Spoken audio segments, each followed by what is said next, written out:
Hi, ladies and gentlemen. My name is Joefran. By the way, my presentation today will be on families and what family is and how it has changed in American culture. So, we're gonna start with family. What is family? Well, to different people, family could mean different things. So, depending on what you've been through or what your lifestyle is, like for example, my meaning of family, like I hang out with like a lot of friends and not really contribute with like or connect with my family that much. So I would really see it as a friend thing, not really as a real. I'll see it as a friend thing, not a bonding thing, more than just like a place where I could just like connect with my family or blood related family. And that brings me to my first point, where family could mean anything you want, and I believe that everyone has a different type of family. For example, Yancy might have a different type of family, or her meaning of family might be different than what Brandon might think, for example. Because, they're two different type of people. They think differently, and they've been through different things. So we'll start with the American family, where I believe everything started, and where the American family was like a very historical image where like we all talk about at school. For example, when people talked about America, they would look at the American family and see it as a very old mother and father raising a pair of children or one child. Uh, Statistics have shown that that has changed. By the way, before women would raise their parent, like women would raise their children with a father, right? Statistics show now that that's different now, and the families are much more diverse. For example, a white woman raises is 23%. Oh, sorry, 23% white women raise their children alone now. 75% are Latinas, and 85% are blacks. That really shows the diversity that's going on and how it's changing, because uh, back then it was very rare for a woman to raise a child alone, and it really didn't look like a family, well, to the people's eyes. Now you see how like everything has changed, and people actually look up to women who are raising the children alone, and they see it as a good thing, and that was not the case before.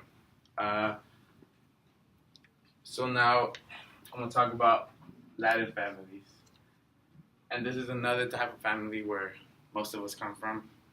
I'm pretty sure a lot of you could relate to, like, for example, I'll speak about my family.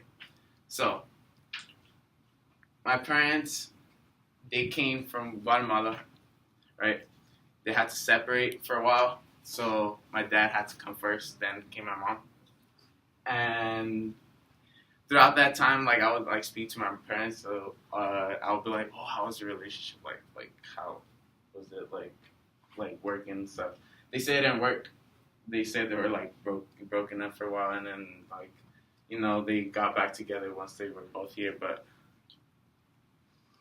uh, that really shows how like I don't I don't want to get into like race right now, but like like most of the parents that we come from, like they've been through that. I feel like because they've been from like another country and like coming to the United States, and then yeah, and just the way that you're raised in a Latin family is not the really the same way you would be raised in the other type of family. So, and by Latin families, I meant like I also mean other type of family, like depending wherever you come from, like any Latin country you come from.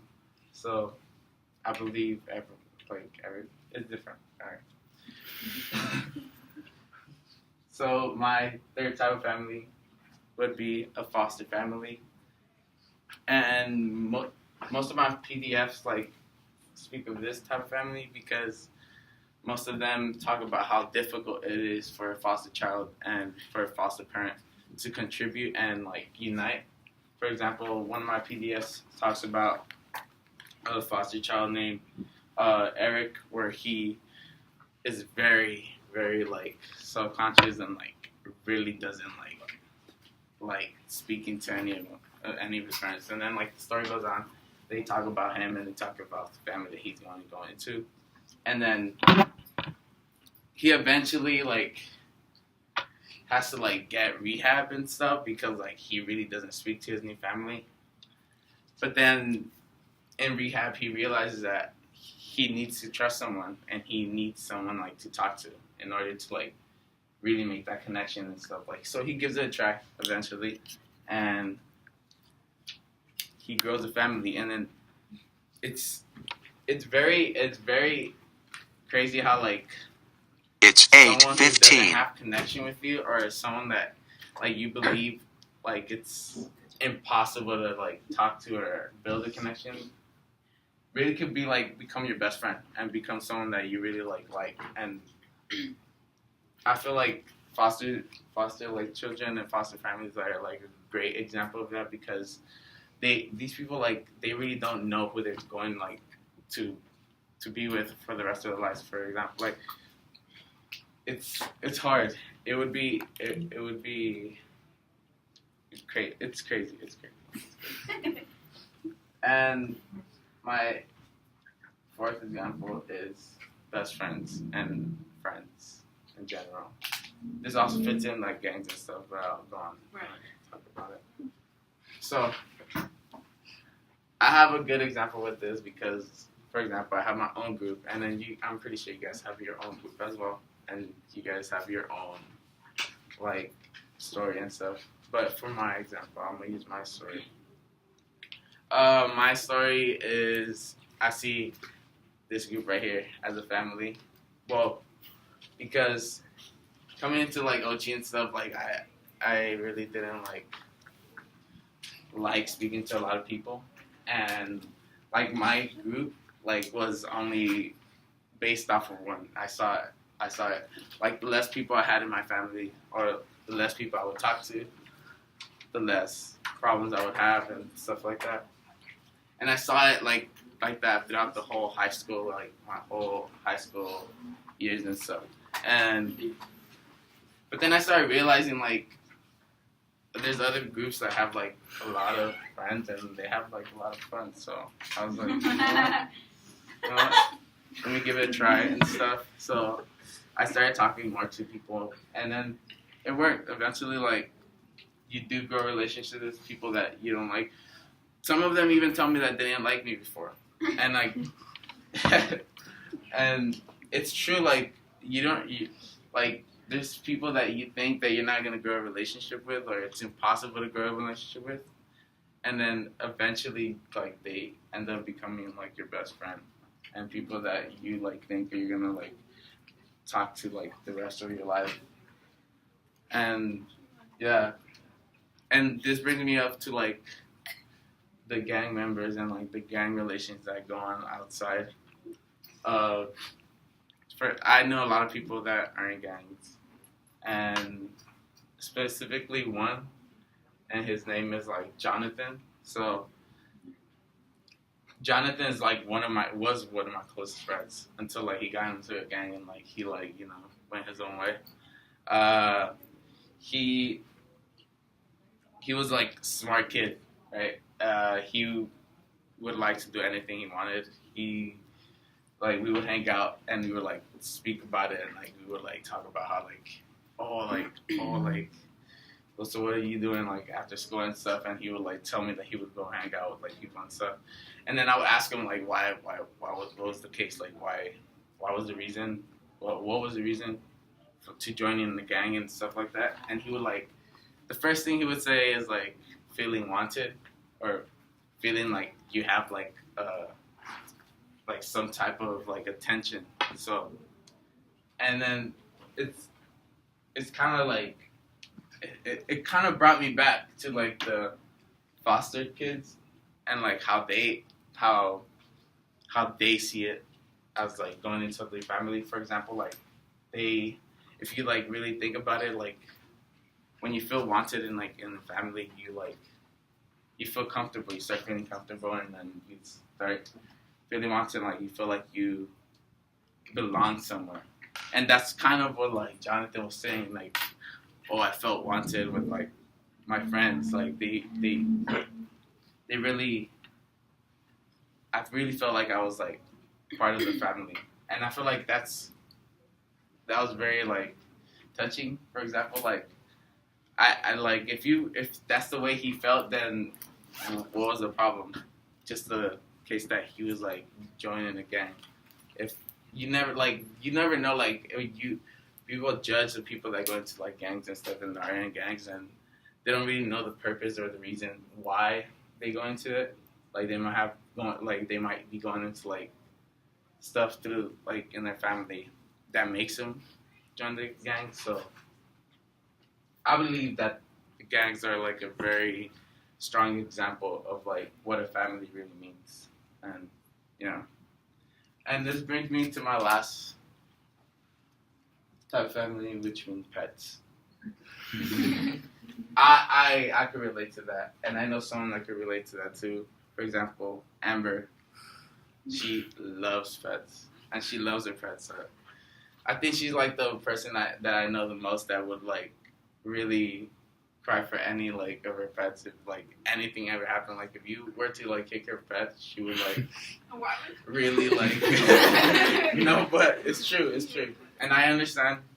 Like I know where Amber comes from because, for example, like pets weren't like really something big or something like important that was like included in families back then.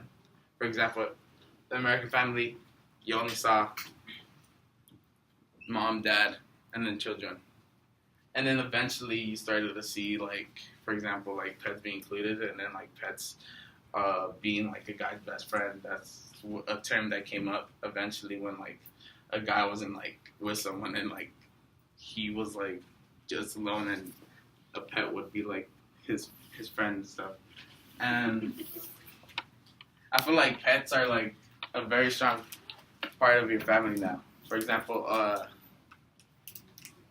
every time my family gets a pet, the first thing is, okay, he has to meet the whole family. And right, he has to get along with the whole family.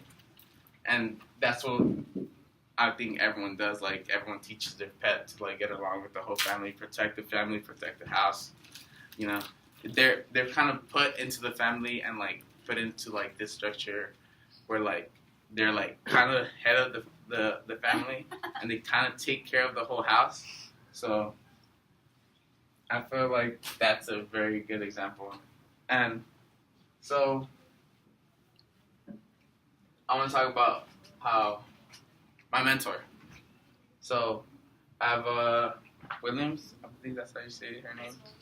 Yeah, it's very confusing. Yeah. So we're speaking to her about like my type of family and what I thought about it, and then she would work with families. She's a family therapist. And she has to like do a lot with like this and like family, the type of family that like a children like having problems at home, how he's like she helps like the child get comfortable with other people and stuff. Like, so I was speaking to her about like, oh, like what do you think family is? Like what's your opinion on family? Like you seem to be having like a lot of opinion in different types of problems and what like people have been through and stuff. And she says pretty much the same thing that almost everyone would say, like the unity and they have to be blood related. Okay. So speeding up, I asked her, oh, what do you think is like the whole, like, what would you do? Like, what would you see a good family as? And she said, oh, I think it's love, unity, and patience. And I felt like that was like very strong because like I kind of like saw unity and bonding together. Like, oh, I knew she was gonna say that, but then she said patience, and I asked her why. She said because there's some families that don't get along as well, and then start arguing and stuff, and it really takes patience to like go over that patient like for someone to get you mad and stuff. So I'm gonna end it quick. She said that, and I also asked her what another problem that she saw in families, and she said it was the people having money, the different type of money they have, and then she said, oh, the rich are easier, they have an easier type of family because if you really look at it, if someone like one of the rich families, they're like, oh, like they make a problem and they like start arguing, the rich family could kind of like just give them money and be like, oh, okay, here you can go away and stuff, like here's money, go do something else. But like if the poor family has like a situation, like they really have to be patient. They don't have to break that bond because like they don't have anything to give them. In conclusion, you guys all have different types of family. You know, have fun with it. Enjoy your time in high school. We all have to enjoy our time in high school. So, I'm done.